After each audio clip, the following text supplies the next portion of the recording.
Salut! Aujourd'hui, j'aimerais vous partager un truc qui vous arrive sans même que vous vous en rendiez compte. Vous êtes en train de traverser la jungle, vous bataillez, au quotidien, c'est dur, vous devez avancer. Et au fur et à mesure que vous avancez, vous attrapez des parasites, des sangsues, des trucs qui vous ennuient, des trucs qui vous sapent votre énergie.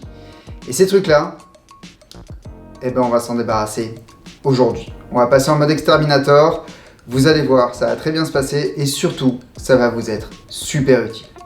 Allez, à tout de suite. On va commencer au début. C'est quoi cette histoire de parasite? En coaching, ou en tout cas dans mon école de coaching, un parasite, c'est quelque chose qui vous emmerde au quotidien, qui vous ennuie sans cesse. C'est le carton de livres que vous voulez donner, jeter ou revendre sur Momox, eBay, Vinted, enfin peu importe, et qui traîne dans votre chambre et dans lequel vous vous cognez tous les matins lorsque vous vous levez. C'est la paire de chaussures qui vous tombe dessus quand vous ouvrez votre placard à chaussures. Si je vous parle cette semaine des parasites, c'est parce que j'ai le plaisir de vous annoncer que j'ai viré l'un de mes plus gros parasites, professionnels et personnels à la fois. Je travaille avec des institutions, ce qui veut dire que je travaille parfois avec l'État. Et travailler avec l'État signifie que parfois on ne choisit pas nos délais de paiement. Donc ça crée des tensions partout. Personnellement, j'ai choisi une solution qui s'appelle l'affacturage. Je vais perdre un peu d'argent, mais je vais gagner beaucoup de tranquillité. Et je me débarrasse d'un parasite constant qui demandait beaucoup de suivi de ma part. Et ça vous concerne aussi. Parce qu'en fait, vous avez des parasites. Alors on va pas parler de ténia vers solitaire, hein. On parle là clairement des trucs qui vous ennuient au quotidien et qui sapent votre énergie. Comment est-ce qu'on s'en débarrasse?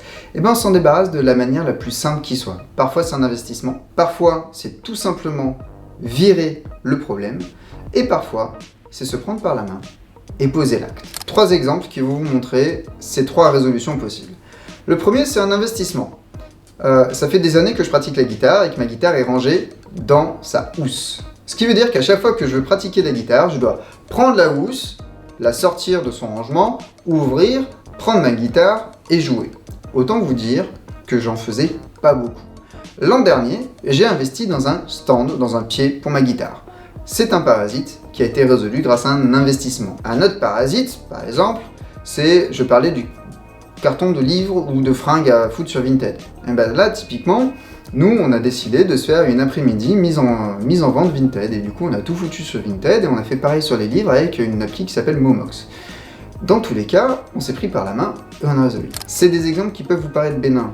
Mais imaginez, quand vous allez enlever toutes ces petites frictions du quotidien, cette paire de chaussures qui vous tombe sur la gueule, cette histoire de paiement, ou ce site internet qui est cassé et qui fonctionne pas comme vous voulez, ça peut changer assez facilement. Et quand on déparasite, du coup on peut se reconcentrer sur ce qui compte vraiment.